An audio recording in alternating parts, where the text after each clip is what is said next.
Music is a weapon, il est temps d'agir pour stopper la malnutrition au Burkina. Ce n'est pas une fatalité, on peut y mettre terme. Il suffit d'agir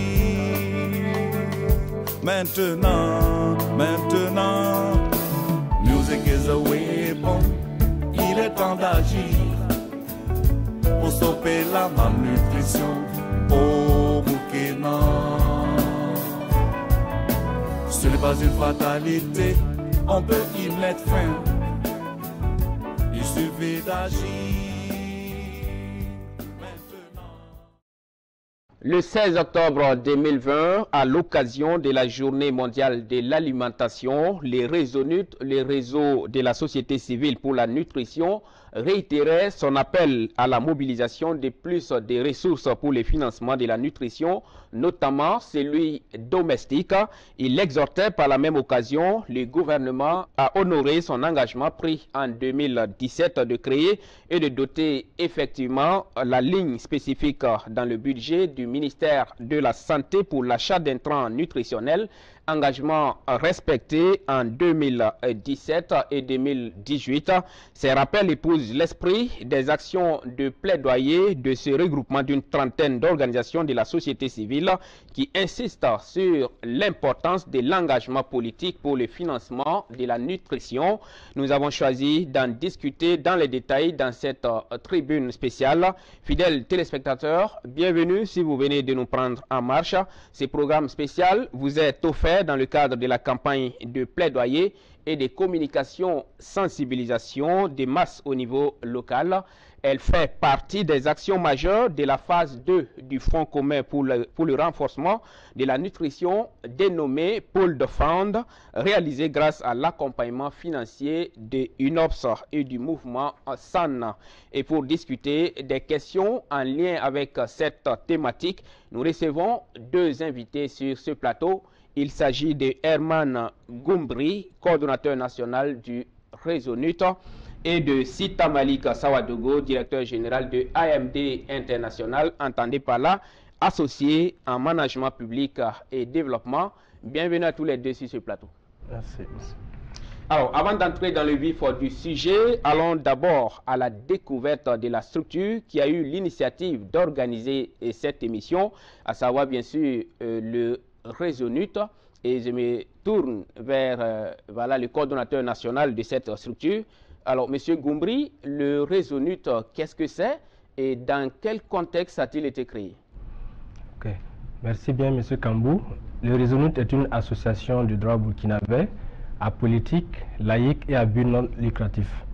C'est une organisation qui regroupe depuis la semaine dernière 42 ONG nationales, ONG internationales et associations de développement au niveau du Burkina Faso. Et cette association a pour objectif de coordonner les actions de la société civile en vue de contribuer à l'éradication de la malnutrition sous toutes ses formes au niveau du Burkina Faso. Donc c'est un réseau SON et qui est né du fait que le Burkina Faso a adhéré depuis 2011 à un mouvement international qui s'appelle le mouvement SON. Donc c'est quoi le mouvement SON? Le mouvement SON, c'est le mouvement Scaling Up Nutrition ou renforcement de la nutrition pour la mise à l'échelle des bonnes pratiques de nutrition et qui a été créé par les Nations Unies en 2010. Et une année plus tard, 19 pays adhèrent déjà à ce mouvement, dont 6 de l'Afrique de l'Ouest et du Centre, dont le Burkina Faso. Et ce mouvement a pour objectif de créer une mobilisation plus grande d'acteurs multiples et améliorer l'environnement politique et la redevabilité des acteurs afin de contribuer à éradiquer vraiment la malnutrition sous toutes ses formes. Et c'est dans ce sillage-là qu'après l'adhésion du Burkina Faso en 2011, le réseau de la société civile pour la nutrition Réseau NUT a été créé dès 2014. Et le réseau NUT travaille en collaboration avec AMD International. Monsieur le directeur général de AMD International, Malik Sawadogo, quel type de rapport y a-t-il entre le réseau NUT et votre structure? Ok, alors le bureau de AMD International a eu l'opportunité d'accompagner le réseau NUT depuis 2014 dans le cadre donc, des analyses budgétaires sur la nutrition. Donc c'est l'occasion de saluer toute cette initiative parce que ce ne sont pas tous les pays qui se sont engagés dans ce mouvement d'analyse budgétaire. Donc nous, on les a aidés à faire ces analyses pour le budget de l'État, mais également pour regarder les dépenses que les bailleurs de fonds mettent dans le secteur de la nutrition. Allons-y maintenant à la définition de la nutrition en tant que telle. Monsieur Goumbry, qu'est-ce que c'est? Alors, très brièvement, selon l'OMS, la nutrition, c'est l'apport adéquat en quantité et en qualité d'aliments, cela s'entend nutriments, micronutriments, répondant aux besoins spécifiques de l'organisme. Donc, c'est tout un processus qui requiert le concours de plusieurs secteurs, comme l'agriculture, la santé, l'eau, hygiène, assainissement, la protection sociale, le secteur de l'éducation, l'environnement, et j'en passe. Quelque chose à ajouter? Oui, en fait, c'est peut-être pour ajouter que la nutrition, ça nous concerne tous. Je veux dire, c'est quelque chose à la différence des autres interventions, on voit que la nutrition, ça touche plusieurs secteurs. C'est aussi bien la santé, mais aussi l'agriculture. Et chacun est acteur aussi parce que à la maison, vous pouvez donc intervenir pour agir sur la nutrition. Donc ça, c'est quand même l'une des particularités importantes. Et ça fait intervenir, ça fait appel à tous les acteurs en réalité. Ce n'est pas seulement l'État, mais l'État est le premier acteur qui doit donner le ton.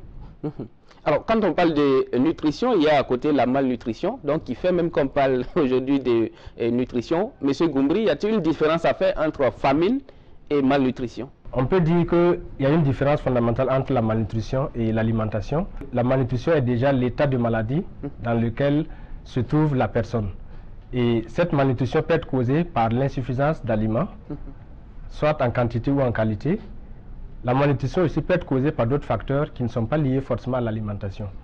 Donc les questions d'eau potable aussi sont liées et font en sorte que si vous manquez d'eau potable, vous pouvez tomber dans la malnutrition. Il y a beaucoup d'autres facteurs également, comme M. Sawadogo l'a rappelé tout à l'heure, qui interviennent et qui font qu'un individu peut tomber dans une situation de malnutrition. Donc l'alimentation est un facteur, comme beaucoup d'autres, qui peut contribuer, s'il est en manque, à une situation de malnutrition. Donc la famine peut conduire à la malnutrition, c'est ce qu'il faut comprendre. Tout à fait. Alors, je reste avec vous. À quelle nécessité répondait la mise en commun des énergies d'une trentaine d'OSC, aujourd'hui 40, comme vous venez de le dire, pour parler des sujets liés à la nutrition au Burkina? Alors, comme je le rappelais, tout est parti du niveau mondial avec le mouvement SON qui a édicté des directives pour aider les différents pays à pouvoir éradiquer la malnutrition. Et le Burkina Faso, en ayant choisi politiquement de s'engager dans ce mouvement, a donné lieu à la création du réseau SON. Et nous sommes le volet société civile de ce réseau-là. Il y a 5 autres réseaux au niveau du Burkina, comme le réseau des Nations Unies, le réseau des parlementaires, le réseau du secteur privé, le réseau des académiciens et le réseau des donateurs. Donc c'est 6 réseaux qui travaillent autour du point focal SON qui est au niveau du ministère de la Santé pour pouvoir contribuer ensemble à éradiquer la malnutrition sous toutes ses formes. Alors, d'où nous est venue l'idée de nous retrouver en tant que société civile? Cela est arrivé du fait que le mouvement SON prône une approche multisectorielle pour lutter contre la malnutrition. Et les diverses associations et ONG travaillaient dans leur secteur propre, mais qui contribuaient quelque part à la nutrition. Donc l'idée nous est venue de pouvoir coordonner et de mettre ensemble et en synergie toutes les actions de ces différentes sociétés civiles-là pour pouvoir conduire les actions de nutrition, sachant que la sécurité nutritionnelle est vraiment le concours de plusieurs secteurs et ces secteurs sont pris en compte individuellement par certains membres de la société civile. Donc l'objectif était pour nous de retrouver tous ces membres et de conduire ensemble un plaidoyer fort et être le porte-voix des populations sans voix pour pouvoir aider à changer les différentes politiques publiques pour les populations. Alors, et depuis bientôt 6 ans, vous êtes sur le terrain. Quel est l'apport de votre organisation dans les actions destinées à venir à bout de la malnutrition qui est présentée aujourd'hui comme un problème de santé publique, mais aussi de développement au Burkina? Monsieur Malik Sawadogo. Nous, notre rôle, nous sommes un bureau d'études, on apporte l'expertise en fait, parce que vous savez, ces questions d'analyse budgétaire, ce sont des questions qui demandent à comprendre comment est structuré le budget de l'État. Donc, il faut regarder au niveau du budget quelles sont les allocations qui sont faites pour la nutrition. Et là, ça demande de regarder les différents secteurs d'abord qui travaillent sur les questions de nutrition.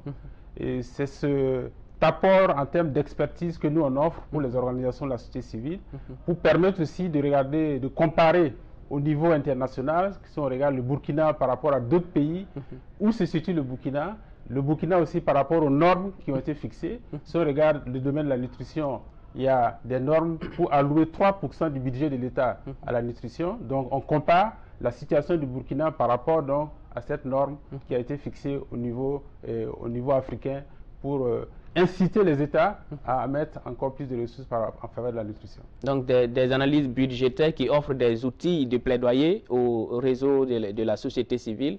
Quel apport avez-vous eu quant aux actions destinées à venir à bout de la malnutrition? Tout à fait. Par rapport à ce que M. Sawadgo dit, le Resolute s'est fixé pour objectif principal d'aider à produire des évidences en matière d'analyse budgétaire pour aider les décideurs à prendre les décisions adéquates. Et dans ce sens, effectivement, les différents résultats que nous avons nous permettent d'éclairer la lanterne des décideurs pour leur dire qu'il y a certes des efforts qui sont faits, mais il y a beaucoup de gaps à combler, surtout pour ce qui est du financement domestique ou le financement endogène. Et au-delà de cette production d'évidence-là, la société civile en tant que telle, en tant que mouvement SON, est déjà un acquis pour le Burkina Faso, dans ce sens que c'est un réseau fort et crédible qui est reconnu même au-delà des frontières du Burkina Faso et qui contribue à améliorer vraiment l'environnement en faveur de la nutrition. Et le Resolute participe très activement au cadre de concertation pour la nutrition au niveau du Burkina Faso, aux côtés d'autres acteurs comme les réseaux SON et le point focal SON. Et c'est ensemble que nous arrivons à booster vraiment le plaidoyer pour qu'il y ait des changements concrets et que cela puisse se refléter au final au niveau communautaire, au niveau des ménages. Donc il y a vraiment pas mal d'acquis et avec les autres acteurs nous avons réussi, notamment grâce aux résultats des analyses budgétaires, à faire en sorte que, après plusieurs années de plaidoyer, l'État puisse créer une ligne et puisse la doter au niveau du budget du ministère de la Santé pour l'achat d'intrants nutritionnels. À l'époque, c'était en 2017 et cela représentait 1 milliard de francs CFA et l'équivalent de 24% de la demande réelle en termes d'intrants. Intrants, c'est les Plampinotes et autres. Voilà. Et l'État s'était engagé à pouvoir approvisionner cette ligne-là qui devait croître de 500 millions chaque année. Et c'est dans ce sens que en 2017, nous avons eu 1 milliard de francs CFA pour l'achat d'intrants nutritionnels et en 2018, 1,5 milliard pour l'achat d'intrants nutritionnels. Donc c'est autant d'acquis qui sont au mérite de tous les acteurs, dont la société civile. Et au-delà aussi de ces acquis-là, on peut noter le fait que finalement, cette année, en juin dernier, il a été adopté la politique nationale multisectorielle de nutrition et le plan stratégique qui va avec. Et ce sont des documents référentiels qui permettent d'améliorer le niveau de gouvernance de la nutrition, d'améliorer le niveau de mobilisation des ressources pour permettre aux acteurs d'être plus redevables par rapport aux ressources disponibles et pourquoi pas engager davantage de ressources pour améliorer la situation nutritionnelle des populations. Alors, vous avez parlé d'autres acteurs. Quels sont justement les membres du Resolute? C'est vrai que c'est une quarantaine d'OSC, on ne peut pas tous les citer, mais est-ce qu'on peut avoir des noms, quelques noms? Alors, 42 membres depuis la semaine dernière, parce que nous venons de sortir d'une assemblée générale qui a vu la mise en place de tout nouveau conseil d'administration du Resolute. Et parmi les 42 membres, je peux citer l'ONG Action contre la faim, qui, depuis la création du Resolute jusqu'à ce jour, avait conduit la destinée de la société civile nationale. Il y a des ONG aussi comme HKI, Terre des Hommes, le GRET, et au niveau national, nous avons d'autres ONG comme l'association Tintois. Il y a le SPON, qui est la grande fêtière des OSC au niveau du Burkina Faso, qui est membre du Resolute. Et il y a CEMUS, il y a Enfants du Sahel. Voilà, il y a beaucoup vraiment d'autres associations. Il y a l'association Champs de Femmes, dont la représentante assure désormais la présidence du conseil d'administration du Resolute avec 8 autres membres. Voilà. Alors, M. Sawadgo, M. Goumbry a parlé tout à l'heure d'intrants nutritionnels, notamment les plampinates qui sont consommés par les enfants. Est-ce que quand on parle de malnutrition, elle ne concerne que les enfants? Non, pas du tout. En fait, la malnutrition elle concerne également les adultes. Vous savez que c'est maintenant un problème de santé publique au niveau mondial. Quand on regarde les questions d'obésité, par exemple, ça c'est dans les pays développés surtout, mais ça commence aussi à venir au Burkina. Alors, quand on regarde le cas du Burkina, il y a surtout le fait qu'il y a un certain nombre de maladies, ce qu'on dit les maladies non transmissibles, qui sont l'hypertension, le diabète. Donc, ces maladies-là, l'une des causes sous-jacentes, ça peut être lié notamment, pas exclusivement, mais ça peut provenir donc des questions de malnutrition. Donc, ce n'est pas seulement les enfants, mais ça touche également les adultes. Et on voit que justement, le fait qu'on n'agit pas très tôt sur la situation des enfants, à l'âge adulte, la probabilité que les adultes tombent justement dans cette situation de maladie liée à la nutrition, elle est fortement élevée, quoi. Donc il faut agir très tôt pour éviter qu'on ne voit les effets plus tard. La malnutrition qui concerne également les adultes, il a parlé d'obésité, hypertension, diabète, insuffisance rénale et autres. C'est donc à comprendre que malnutrition n'est pas forcément égale à sous-nutrition. Oui, tout à fait. La malnutrition a plusieurs formes. Il y a la partie sous-nutrition et aussi il y a la surnutrition, dont l'obésité dont ils viennent de parler. Voilà, ce n'est pas seulement la dénutrition, donc la sous-nutrition, mais il y a aussi l'excès, parce que comme le définissait l'OMS, donc c'est l'apport adéquat. Donc si vous en avez en deçà ou en surplus, ça pose problème. Il faut juste le milieu qu'il faut.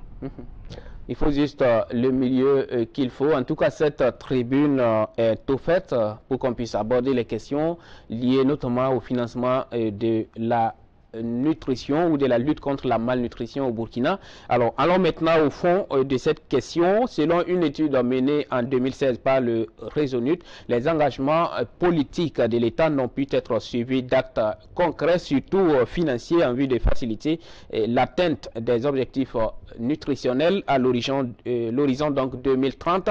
Et de manière globale, la question d'une gouvernance adéquate de la nutrition se pose depuis des années au Burkina Faso.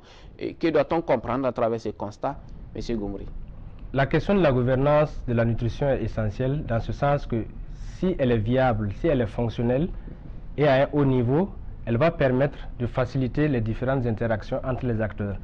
On l'avait rappelé en définition que la nutrition est un domaine transversal, multisectoriel qui concerne au bas mot près de 20 ministères au niveau du Burkina actuellement. Donc, tant qu'on n'a pas une coordination assez efficace pour tous ces acteurs, il est difficile de pouvoir atteindre les objectifs escomptés.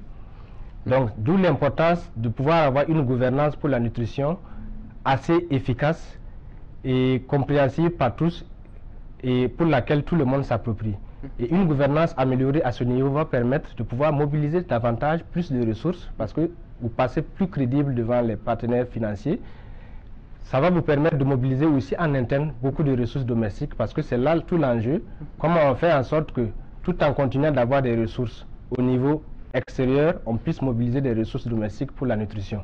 Parce que la nutrition est une question de souveraineté nationale pour laquelle le pays doit pouvoir prendre en charge un certain nombre de choses.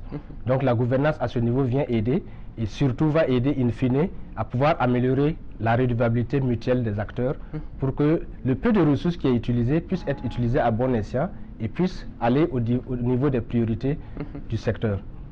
Alors, parlons maintenant du sous-financement. Il ressort qu'en 2014 et 2015, le budget alloué à la nutrition représentait moins de 1% du budget de l'État. Monsieur Sawadoro, pour vous qui faites des analyses budgétaires, pourquoi ce secteur est-il sous-financé selon vous? Alors, c'est même en dessous, hein, c'est 0,6% en fait, ce que l'État accordait en 2014-2015. Donc, en réalité, c'est sous-financé du fait de plusieurs éléments. D'une part, il y a le fait que la nutrition, ce n'est pas quelque chose de visible comme les autres secteurs. Si vous regardez le secteur des infrastructures, on peut aller construire des écoles, c'est très visible. Si vous regardez voilà, les secteurs, donc les transports, tout ça, c'est plus visible. Alors, pour la nutrition, ça prend beaucoup de temps. Ce qui fait que les décideurs politiques, très souvent, il faut faire des plaidoyers pour qu'ils prennent en compte cette question d'échelle de temps. Parce qu'un homme politique, son mandat, c'est 5 ans, 10 ans, alors que la nutrition, les effets vont se ressentir sur plus de 10 ans, sur plus de 20 ans au niveau du pays. C'est pour cela, de notre avis, qu'il y a souvent cette lenteur à accroître les ressources donc, pour la nutrition. L'autre élément est que la nutrition, elle est dans plusieurs secteurs. Et dans les secteurs même, on s'est rendu compte que certains dans les secteurs de l'agriculture, ils se rendent pas compte qu'ils travaillent sur les questions de nutrition. Donc il faut amener tous ceux qui sont dans ces différents secteurs à comprendre qu'ils sont véritablement dans la nutrition. Troisième et dernier point, c'est le fait qu'on n'a pas une idée de l'impact quantifié de la nutrition sur le développement. Et il y a plusieurs études qui ont été faites maintenant. Je pense qu'il y a un grand consensus maintenant au niveau international qui dit que si vous investissez $1 dans la nutrition, vous pouvez obtenir près de $16 et au minimum, vous avez à peu près $5. Donc vous voyez que c'est quelque chose de rentable. ce qu'il ne faut pas oublier, c'est que si vous n'agissez pas, vous allez perdre également des ressources. Donc le coût, c'est ce qu'on appelle le coût de l'inaction. Le fait même de ne pas agir, dans certains pays, ils ont estimé ça à 7% du PIB. C'est-à-dire le fait même d'être passif, d'attendre et de ne pas agir, ça vous coûte également des ressources. Donc c'est pour ça qu'il faut vraiment agir. Et on pense qu'il faut informer. Et si les gens sont informés, ils vont vraiment pouvoir donc prendre les mesures nécessaires pour aller de l'avant. Alors, vous avez parlé de l'impact du financement de la nutrition qui n'est pas trop perçu, peut-être par les populations. Pour les citoyens lambda, qu'est-ce qui doit être fait pour qu'ils sachent, par exemple, que voilà, il y a quelque chose qui est fait à ce niveau? Alors, avant de répondre à la question, je voudrais renchérir par rapport à ce que M. Sawadou a dit. En plus de ce qui a été dit, je pense qu'il y a un gros travail de sensibilisation qui doit être continué pour pouvoir amener tous les acteurs de tous les ministères concernés qui contribuent à la nutrition à comprendre qu'ils contribuent tous à la nutrition à travers ce qu'ils font au quotidien. Quand vous allez dans le ministère de l'Agriculture, le ministère de l'Eau, Assainissement, de l'Éducation, chacun a une part contributive. Mais il faut déjà se rendre compte de cela et pouvoir travailler à mieux améliorer les rendements à ce niveau. Donc il y a tout un travail de sensibilisation à continuer au niveau de tous les acteurs, même y compris la société civile, pour que l'approche multisectorielle puisse être ancrée vraiment au niveau des mentalités. Alors, ce que je veux dire, pour les citoyens qui sont en train de nous suivre actuellement, pour lui, qu'est-ce qui doit être fait pour qu'il sache que la nutrition, par exemple, est financée? Qu'est-ce qu'il doit voir concrètement? Qu'est-ce qui doit être fait pour qu'on dise que la nutrition est financée, par exemple? Alors, la nutrition... Qu'est-ce qu'il doit voir pour s'apercevoir enfin qu'il y a quelque chose qui est fait au niveau du financement de la nutrition? Qu'est-ce qui doit être fait? D'accord. La nutrition, comme il l'a rappelé, c'est un domaine qui n'est pas palpable, mais qui demande le concours de plusieurs secteurs. C'est ça. Quand vous prenez par exemple le secteur de l'agriculture, ce que nous faisons, c'est de pouvoir faire en sorte que l'agriculture qui est faite puisse être sensible à la nutrition. Donc ça peut être des innovations comme l'agroécologie qui permettent de ne pas utiliser les produits chimiques pour pouvoir détériorer les produits qui vont être consommés plus tard. Il y a les questions d'eau, hygiène, assainissement. Donc investir dans l'eau potable, faire en sorte que les populations puissent avoir accès à l'eau potable est un facteur visible déjà que vous contribuez à financer le secteur de la nutrition. Il y a beaucoup d'autres domaines, comme par exemple l'éducation, qui va recourir à l'éducation nutritionnelle pour sensibiliser les uns et les autres, à pouvoir utiliser adéquatement les différents aliments qui vont être produits pour les diversifier et avoir le meilleur nutriment possible pour l'organisme. Donc voilà quelques domaines visibles comme ça que s'ils sont financés suffisamment et s'ils sont sensibles, ils vont contribuer au rendement de la nutrition. Alors, je pose la question parce qu'il faut que cela soit perceptible afin que le citoyen soit peut-être plus exigeant vis-à-vis du décideur, par exemple, parce qu'il peut écouter, on parle du financement de la nutrition, mais il se pose la question, il ne sait pas qu'est-ce qui doit être fait pour qu'on puisse dire que la nutrition peut-être est financée au Burkina. Alors, justement, qui de l'État ou des partenaires devrait financer la nutrition? Ok, alors avant de répondre, je voudrais ajouter quelques exemples en plus de ce que M. Boubri vient de dire. Je crois qu'il y a un élément important quand même, des éléments très concrets que les populations peuvent voir. Il y a le contrôle sanitaire, c'est-à-dire le contrôle des aliments qui rentrent et que le consommateur il va acheter. Ça, c'est un élément qui est extrêmement important dans la nutrition. S'il n'y a pas de contrôle et que ce qu'on mange, ce qu'on achète, voilà, ça ne respecte pas un certain nombre de normes, comme il a dit. Alors, donc, on aggrave vraiment la situation de santé des populations. Il y a également les cantines scolaires. Les cantines scolaires, c'est concret. Les élèves, nous avons tous des enfants, ils vont à l'école. Donc, l'État doit prendre en charge la question de l'alimentation scolaire des enfants. Parce que si vous aviez, je ne sais pas, 5 millions, 20 millions de personnes qui sont à l'école, qui ne sont pas bien alimentées, les statistiques montrent encore une fois qu'un tiers, justement, des élèves qui n'ont pas reçu une bonne alimentation ont un déficit donc en termes d'apprentissage. Donc là, ce sont des choses concrètes sur lesquelles on peut agir et c'est visible aussi pour les populations. Alors, qui doit financer? Comme il a dit, Goubri l'a dit tout à l'heure, c'est une question de souveraineté nationale. Je pense que c'est l'État qui doit donner le ton et ensuite les partenaires vont suivre, quoi. Mais quand on regarde la situation du Burkina, les analyses que nous on a eu à faire, on se rend compte que l'État est à moins de 10% de financement donc de la nutrition et les partenaires ils sont au-delà, plus de la moitié en fait du financement actuel assuré par les partenaires. Je crois que il faut que l'État alloue encore davantage de ressources, et c'est toute la raison de ces plaidoyers qui sont faits. L'État doit encore montrer cette volonté d'aller de l'avant, et en plus, on verra ensuite au niveau des partenaires, qu'est-ce que le partenaire doit faire de plus. Mais c'est l'État forcément qui doit donner le premier pas, qui doit montrer l'exemple, et je pense que les autres vont suivre. Au niveau international, il y a vraiment un consensus pour accompagner les États dans ce sens-là. L'État qui doit donner le bon exemple, est-ce que c'est également votre point de vue, M. Gombri? Tout à fait. L'État doit donner le temps et les autres suivent. Et en fonction de l'analyse qui a été faite sur les budgets de 2014 et 2015, comme il a rappelé, et le gap entre le financement de l'État et le financement des partenaires techniques et financiers extérieurs était très grand. Et à l'intérieur encore, on peut désagréger pour dire que tout ce qui est nutrition spécifique est insuffisamment financé, et tout ce qui est action sensible pour la nutrition est largement financé, aussi bien au niveau de l'État qu'au niveau des partenaires techniques. Alors que tout ce qui est nutrition spécifique, c'est ce qui constitue les causes directes de la malnutrition. Donc il y a un effort à faire à ce niveau. Donc l'État doit être le premier pourvoyeur pour financer la nutrition, d'où vraiment la nécessité de pouvoir financer domestiquement la nutrition. Et bien entendu, il faut aussi continuer à mobiliser des ressources extérieures pour la nutrition, parce que c'est un vaste domaine. L'État a plusieurs priorités, pas que la nutrition, mais il doit avoir aussi recours au financement extérieur pour pouvoir financer la nutrition. Mais il reste le premier à donner le temps, parce que c'est une question nationale, une question de souveraineté. Et aussi, en tant que société civile et tous les autres acteurs, nous avons une responsabilité pour pouvoir contribuer à la mobilisation de toutes ces ressources, parce que la nutrition nous concerne tous et c'est une question nationale. C'est une question nationale. Quelles sont donc les conséquences de la malnutrition sur le développement d'un pays? Qui de l'État ou des partenaires doit-il financer la lutte donc contre la malnutrition? Ce sont ces questions que nous avons également posées à des citoyens. Ont-ils la même lecture que nos deux invités qui sont sur ce plateau? Réponse dans l'élément qui suit. La malnutrition, c'est un phénomène très sérieux. On voit ce que ça fait au niveau des populations jeunes. Sinon, on parle de malnutrition, mais on ne peut pas être là à distribuer aussi de l'argent aux gens qui ne veulent rien faire.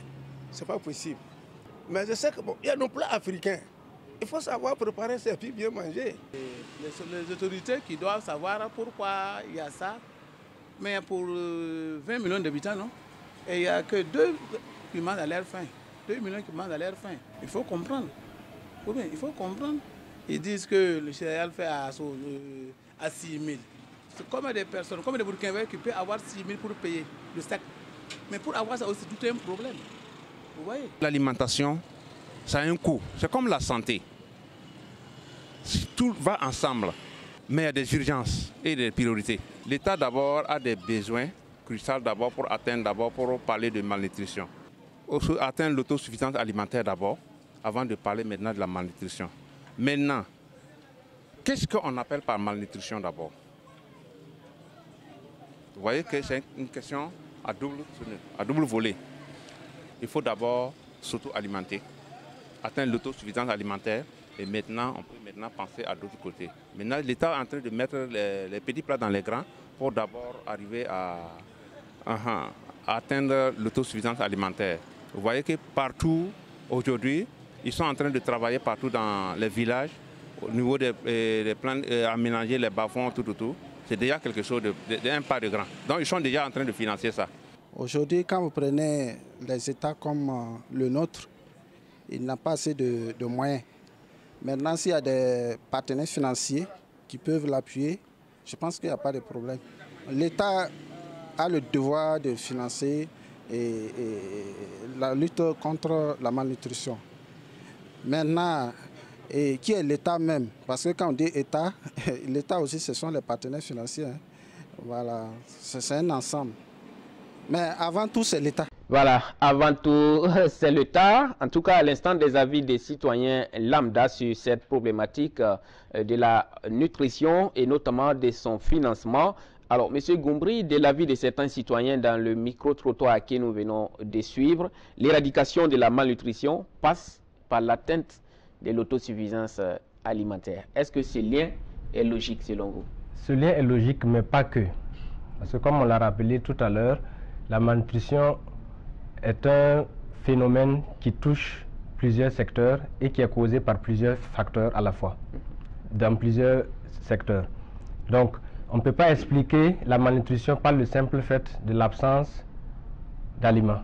Donc c'est un facteur parmi tant d'autres qui peut expliquer l'état de malnutrition. Mais il y a beaucoup d'autres facteurs qui peuvent expliquer, comme l'absence d'eau potable, comme l'absence d'éducation suffisante pour pouvoir diversifier l'alimentation, l'environnement qui n'est pas sain, etc. Tout cela peut contribuer à l'état de malnutrition. Voilà. Et les maladies aussi. Et il faut rappeler également que la malnutrition, ce n'est pas forcément la sous-nutrition.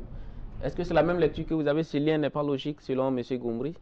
Il y a un lien qui est là entre ces questions de sous-nutrition, sous-alimentation, et puis aussi la nutrition. Mais comme M. Goumbry l'a dit, le volet nutrition va un peu plus loin. Ce n'est pas seulement l'alimentation. Il y a d'autres éléments, ça peut être des problèmes de santé et tout ça. Mais ce qu'il ne faut pas oublier aussi, c'est que très généralement, quand on parle de l'alimentation, on voit uniquement l'accès à l'alimentation, alors qu'il y a l'utilisation qu'on fait. Ce n'est pas seulement l'abondance, mais c'est comment on l'utilise, ce qui fait que si vous avez l'abondance et que c'est mal utilisé, on a l'obésité, ou bien vous avez l'alimentation, c'est pas utilisé, vous n'avez pas la diversité alimentaire nécessaire. Donc il faut faire attention, c'est un peu plus subtil, mais il faut forcément qu'il y ait d'abord la quantité. Et après aussi, on regarde la qualité. Voilà, c'est pas seulement la quantité. Il faut prendre les deux volets ensemble, quantité et qualité, en matière alimentaire, quoi. Donc, il faut d'abord en avoir avant de savoir qu'est-ce qu'il faut manger, absolument, comment manger, absolument, quand manger. Absolument. S'il n'y en a pas, là, il y a un problème. Voilà, il faut en avoir quand même. Alors, il y a nos plats traditionnels, il faut savoir les préparer et bien manger. On a également entendu cela dans les micro-trottoirs. Qu'en pensez-vous, M. Goumbry? Oui, c'est une réalité et je crois que le ministère de l'Agriculture, avec d'autres ministères, comme le ministère de l'Environnement, le ministère de la Santé, travaille beaucoup sur ce volet. Donc le ministère de l'Agriculture, par exemple, a publié des documents qui font le récapitulatif de tous les mets nutritifs qui existent dans nos contrées, comment on les prépare, comment on peut les valoriser parce qu'ils sont assez nutritifs et peuvent nous aider à contrer vraiment le phénomène de malnutrition au niveau local et sans même apport d'autres éléments qui sont produits comme par exemple les plampinotes ou autres. Donc à la base déjà, il y a un travail de valorisation de nos produits, et ça peut être les produits forestiers non lieux et tout, qui sont assez nutritifs et qui sont beaucoup recommandés pour pouvoir aider les populations à pouvoir être résilients et s'adapter à un certain nombre de situations. Et c'est en quelque sorte aussi des moyens de lutter contre la malnutrition. Voilà. Alors nos mets traditionnels, c'est également bio, non? C'est à conseiller? Ah oui, alors bio, ça dépend de comment ça a été produit, parce qu'il y a des exigences pour avoir de l'alimentation bio, ça va des semences, la qualité des semences, il ne faut pas utiliser donc des engrais, des pesticides, donc il y a tout un ensemble de normes qu'il faut respecter, et ça, c'est beaucoup plus exigeant. Je pense qu'il y a quelques exploitations seulement qui arrivent à le faire, mais cependant, c'est clair que le fait qu'on n'utilise pas les pesticides dans les milieux, dans les exploitations familiales, ça fait que dans ces exploitations-là également, l'accès à l'alimentation peut être beaucoup plus sain que dans les exploitations où on utilise des engrais, des pesticides à niveau élevé. Je voudrais compléter et rappeler que dernièrement, il y a eu des cas malheureux dans certaines localités où des familles entières sont décédées suite à l'utilisation, la consommation de certains produits. Donc, conseiller les produits nationaux, ce n'est pas une garantie absolue. Tout dépend des conditions dans lesquelles cela a été produit. Et aussi dans le plaidoyer que nous faisons, la sécurité sanitaire des aliments est un axe clé. Comment on fait en sorte que l'utilisation des pesticides chimiques, s'ils sont obligatoires ou si on ne peut pas s'en passer, fasse en sorte qu'on ne puisse pas s'intoxiquer plus tard. Donc d'où aussi quelque part, comme alternative, la promotion de l'agroécologie qui utilise beaucoup plus des ressources bio pour pouvoir aider à produire des aliments sains. Voilà. Est-ce que les actions du réseau NUT, au-delà des plaidoyers que vous faites vis-à-vis des décideurs, est-ce que vous touchez les mondes ruraux, ceux-là même qui produisent ces produits dont nous parlons?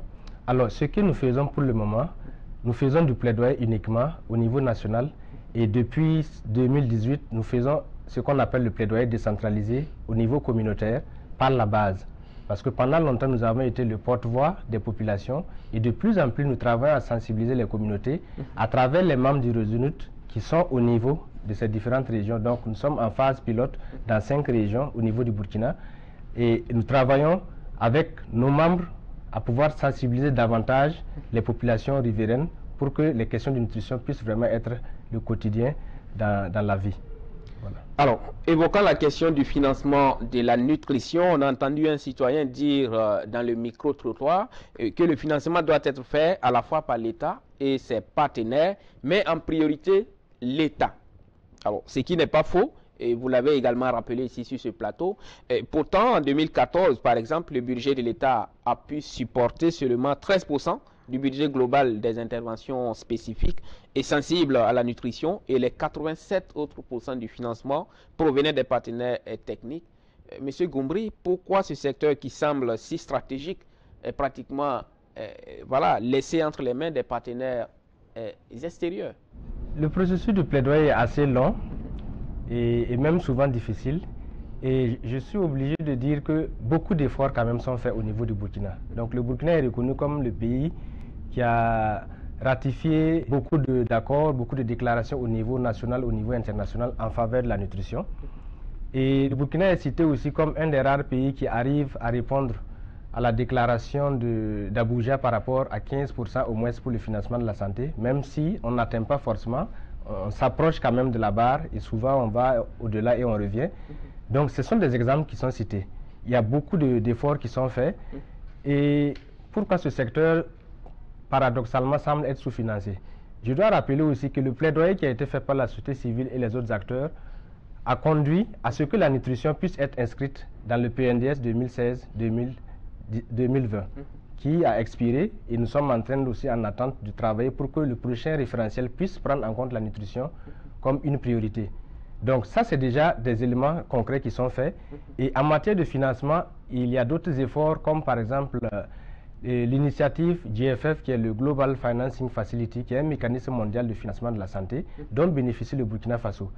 Et le Burkina Faso, à ce niveau, a pu déposer un certain nombre de montants au niveau international qui fait de lui un pays du groupe des investisseurs de ce mécanisme-là. Et cela fait que, par exemple, la ministre de la Santé est vice-présidente du groupe des investisseurs.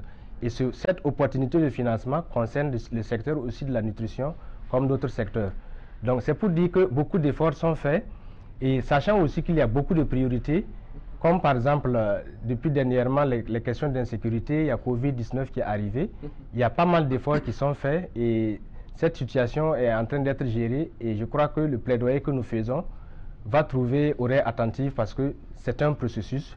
Nous ne sommes pas découragés, on a déjà la création de la ligne en 2017, même si malheureusement pour les questions d'insécurité, la ligne a été réorientée pour le soutien de l'effort contre le terrorisme.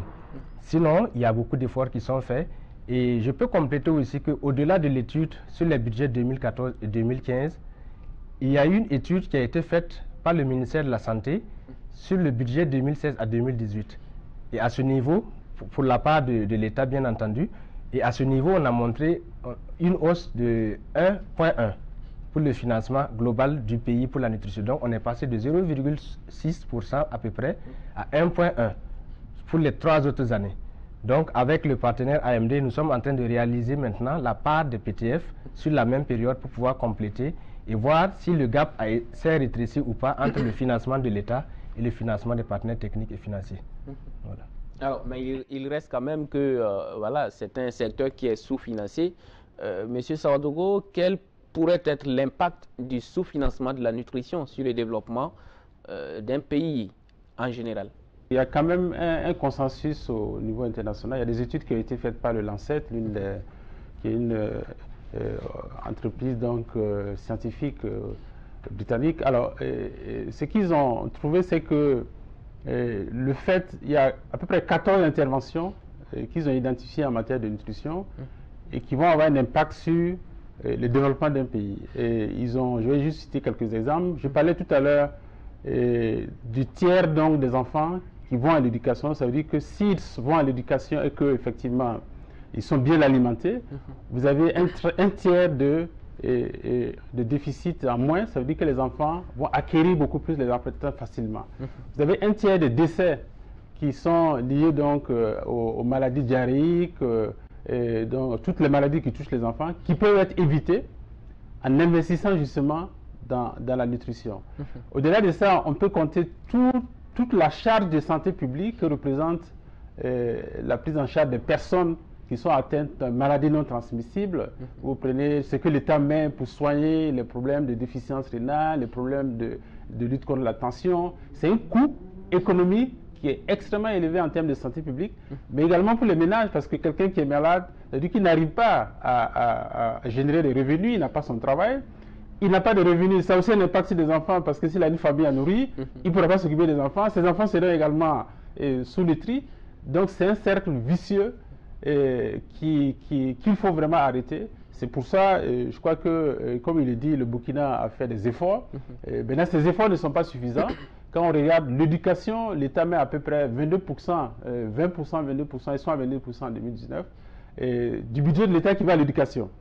Alors, l'éducation c'est important, mais si les enfants voilà, vont à l'école et qu'ils ne sont pas suffisamment alimentés, comme je vous dis, il y a un tiers qu'on perd.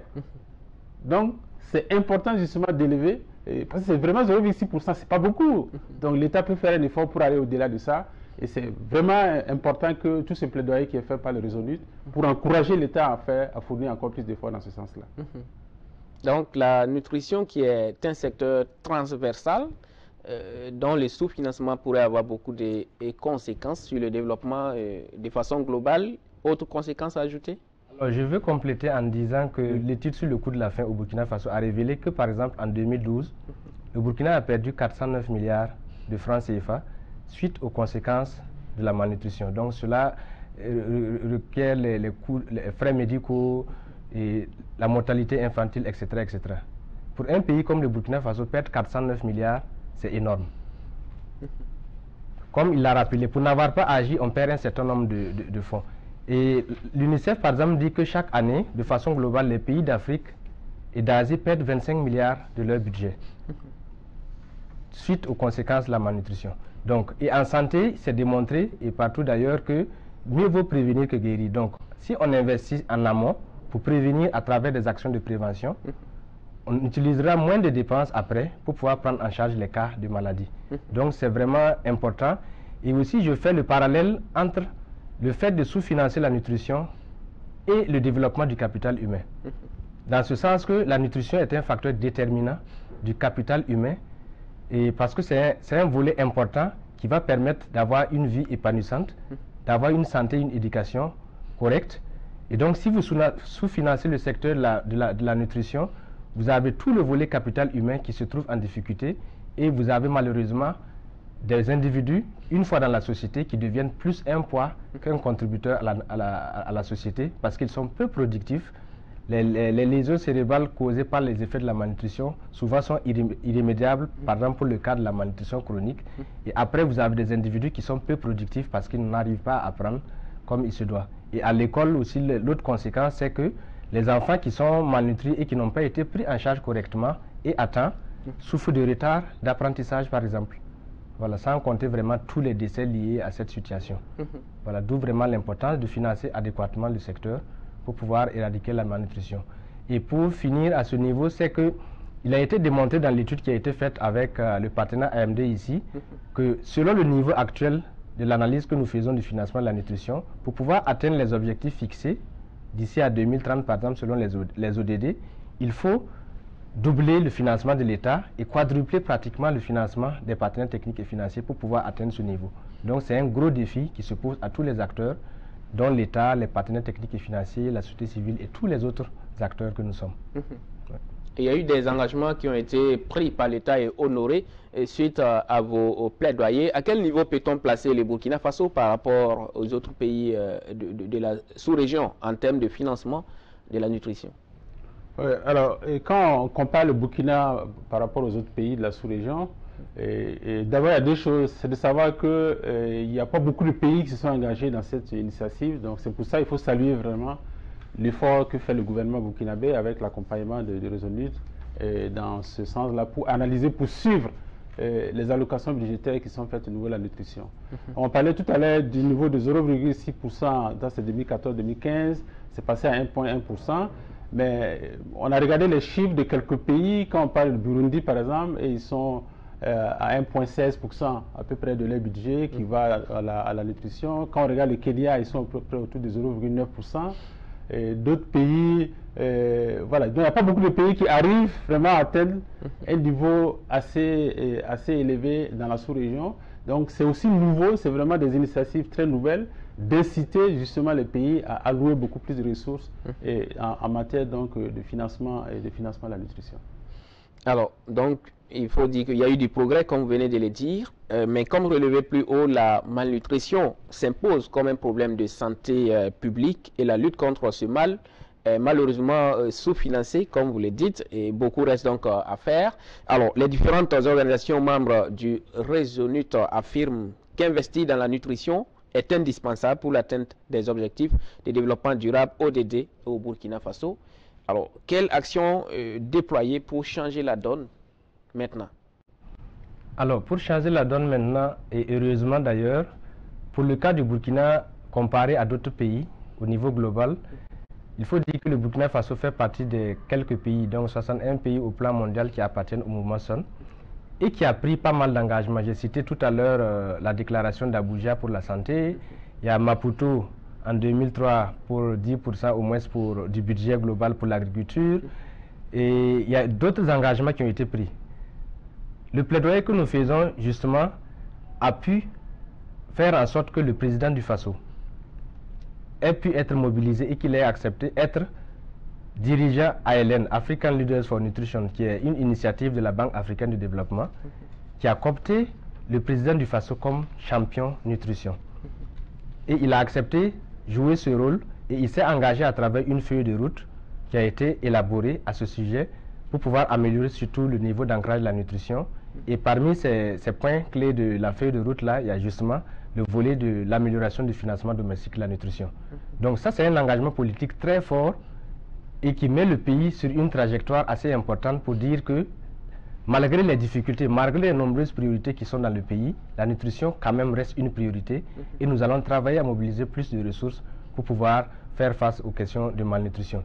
Donc il y a pas mal d'efforts qui sont faits et le Resolute a fait une étude sur l'analyse des engagements justement à ce niveau et on avait noté qu'on a pris beaucoup plus d'engagements politiques qu'on les a traduits concrètement en chiffres sur le terrain. Mais il y a des efforts qui sont faits et notamment l'adoption récente de la politique nationale de nutrition est un grand pas parce que cela va permettre d'améliorer la mobilisation des ressources, améliorer le mécanisme de redevabilité et aussi un point important à noter, c'est que suite à l'engagement du président du Faso comme leader ALN au niveau de la BAD, il a impulsé une nouvelle dynamique qui fait en sorte que le niveau de l'ancrage de la nutrition puisse être relevé pour passer du ministère de la Santé à la présidence du Faso.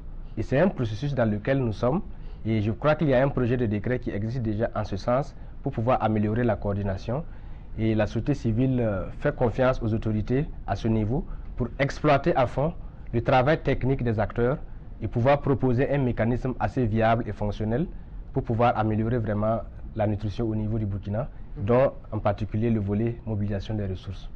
Voilà. Alors, et dans vos documents de plaidoyer, vous énumérez des propositions soumises à la CONFIB, la Commission des finances et budget, donc de l'Assemblée nationale. Et parmi ces propositions, vous suggérez par exemple la détaxation des prémixes entrant dans l'enrichissement des intrants de prévention et de traitement de la malnutrition, l'augmentation de la ligne budgétaire nutrition au ministère de la Santé pour couvrir d'autres interventions prioritaires comme supplémentation en vitamine A, la dotation de la ligne à 4 milliards en 2021 et 6 milliards en 2022. Donc, je continue de les citer. L'alimentation du Fonds national de protection sociale, institué donc dans le décret et portant institution d'un dispositif institutionnel de suivi, évaluation et de la protection sociale, donc, etc. Quelle pourrait être la portée ou quels bénéfices ces changements peuvent-ils avoir sur le développement du Burkina Faso? Ce n'est pas que les décideurs politiques, ils veulent pas forcément financer la nutrition, mais souvent il y a une méconnaissance de l'impact de la malnutrition sur l'économie et sur le développement. Et on s'est rendu compte que le fait d'informer les décideurs, aussi bien les décideurs politiques, les parlementaires, sur cet impact-là, ça les amène à prendre conscience que pour même la réussite en matière de développement d'un pays, il faut absolument investir dans ce sens-là.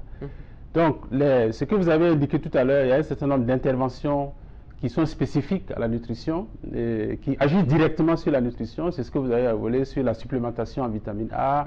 Et donc, toutes ces dépenses-là qui ont un effet immédiat. Ça veut dire quand un enfant est malade, on lui administre ça, donc il recouvre très rapidement en fait toutes ces fonctionnalités, et ça agit très rapidement en fait sur son état nutritionnel. Il y a d'autres, donc c'est pour ça en fait, ça a été proposé de lever la taxe, parce que si c'est taxé, ce sont des produits essentiels. Donc ça n'a pas de sens de taxer ces produits, puisque ça va vraiment, c'est pas pour aller enrichir les commerçants, c'est pour vraiment sauver des enfants qui sont malades, qui sont dans les hôpitaux. Et au-delà de ça, il y a d'autres propositions qui sont faites pour essayer de sécuriser justement les financements en faveur de la nutrition, tout ce qui est lié au fond à la protection sociale. Et tous ces éléments vont ensemble pour faire en sorte que on puisse avoir un engagement dans la durée, hein, quand il n'y a pas juste, voilà, aujourd'hui on a mis des fonds et puis après, mais s'il y a un fonds de protection sociale qui est alimenté, ça permet d'avoir une sécurisation donc des financements au niveau de la nutrition. Alors, quelle autre portée de toutes ces propositions contenues dans vos documents de plaidoyer? Tout à fait. Par rapport au premier point concernant la détaxation des fortifiants qui entrent dans la production des produits de prévention et de traitement de la malnutrition, donc ça c'est un processus de plaidoyer dans lequel nous sommes avec d'autres acteurs comme le réseau des parlementaires, le point focal Son et tous les autres réseaux pour pouvoir faire en sorte que on puisse comprendre l'importance d'allouer plus de ressources à la nutrition. Donc quand on regarde pour le profane, détaxer c'est comme si l'État perdait des ressources. Alors que comme il vient de le dire, c'est assez important parce que cela va permettre une production nationale, parce qu'il y a une production nationale d'intrants, comme les plants Pinot au niveau du Burkina. Cela va permettre d'importer plus facilement, à moindre frais, les fortifiants pour pouvoir produire et permettre à l'État de pouvoir acquérir ces intrants-là au profit des personnes malnutries. Donc c'est comme une sorte de perte indirecte, mais indirectement aussi, quelque part, l'État contribue sur fonds propres au financement de la nutrition. Donc accepter de détaxer ces intrants, ça revient quelque part pour l'État à financer autrement la nutrition, et c'est assez considérable au regard des chiffres qui sont proposés à ce niveau. Donc, et de façon globale aussi, il faut dire que pour ce qui concerne les autres priorités, donc on a déjà une ligne pour l'achat des intrants dont l'engagement n'a pas été respecté, par exemple en 2019 et en 2020 pour les questions liées à l'insécurité, liées aux attaques terroristes. Donc nous restons sur notre plaidoyer pour interpeller l'État qui est déjà conscient de la situation, qu'il ne faut pas sacrifier la nutrition sur l'autel d'autres priorités parce que c'est un facteur clé déterminant du capital humain. Donc, et on sait aussi que l'État continue de faire des efforts à ce niveau pour faire en sorte que justement cette ligne-là, l'État puisse y revenir en termes d'engagement pour que cela soit concret. Et aussi augmenter les financements à ce niveau va permettre à l'État de prendre en compte un certain nombre d'autres priorités. Et vous avez cité la vitamine A, qui est faite de façon suite à des campagnes, mais on veut que si l'État finance davantage la nutrition, qu'on puisse arriver à une routinisation de la vitamine A, qu'on n'attende pas de campagnes pour le faire, qu'on puisse financer par exemple ce qu'on appelle les enquêtes annuelles de couverture, les enquêtes SMART, et pour pouvoir avoir une idée claire sur les différents chiffres, les taux de prévalence liés à la malnutrition, pour permettre aux décideurs de pouvoir intervenir et prendre des décisions. Donc voilà autant d'éléments importants qui montrent l'importance de financer davantage le secteur. Alors nous sommes presque à la fin de cette tribune. Monsieur Sardogo, quelles sont les prochaines étapes de vos plaidoyers? Est-ce qu'il y a des activités imminentes par exemple? On est toujours dans le même processus, il a indiqué tout à l'heure. Il y a une étude qu'on est en train donc, de poursuivre pour cette année. Et là, ça porte sur le financement que les partenaires apportent à la nutrition. L'idée, c'est de faire un suivi, parce que c'est extrêmement important de suivre. Et c'est aussi là aussi le rôle de l'État pour pouvoir regarder chaque année, est-ce qu'on a rempli donc, les engagements qu'on a pu tenir. Et nous, on va toujours accompagner, on va dans ce sens-là, pour finaliser cette étude-là encore cette année, et pouvoir donner ces informations et pouvoir alimenter tout le plaidoyer nécessaire qui peut être fait autour de ça. Prochaine étape, est-ce qu'il y a des activités imminentes? Tout à fait. Dans le cadre de la campagne de plaidoyer de communication qui fait l'objet de cette émission, nous avons un certain nombre d'activités qui vont continuer au niveau décentralisé, donc au niveau des 5 régions pilotes dont j'ai parlé tout à l'heure. Et nous allons travailler plus profondément avec ce qu'on appelle ces régions. Les régions, c'est la région du centre-nord, la région de l'Est, la région de la boucle du Mourne, la région du sud-ouest, et la région du Nord. Donc ce sont les régions pilotes au niveau desquelles nous faisons du plaidoyer décentralisé avec les membres du Resolute, pour que le plaidoyer ne reste pas au niveau macro à Ouagadougou, mais puisse aller au niveau communautaire et puisse être porté de plus en plus par les communautés elles-mêmes. Donc il y a tout un travail qui se fait à ce niveau et aussi avec l'appui de personnalités qu'on appelle champions de la nutrition au niveau régional pour pouvoir pousser et aider la société civile à atteindre ses objectifs de plaidoyer.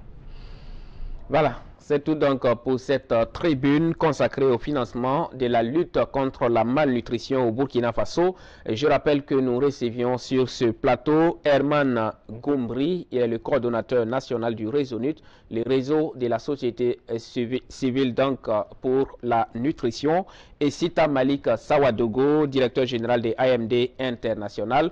Les propos ont servi à soutenir le plaidoyer en faveur de plus d'engagement pour la nutrition au Burkina Faso, un plaidoyer que mène les Resolute pour une meilleure coordination entre acteurs afin de faire du droit à l'alimentation et partant du droit à la nutrition pour tous une réalité au Burkina Faso.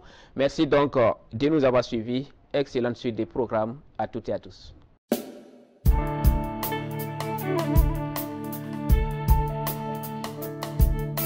Music is a weapon, il est temps d'agir pour stopper la malnutrition au Burkina. Ce n'est pas une fatalité, on peut y mettre terme. Il suffit d'agir maintenant, maintenant. Music is a weapon, il est temps d'agir pour stopper la malnutrition au Burkina. Ce n'est pas une fatalité, on peut y mettre fin. Il suffit d'agir.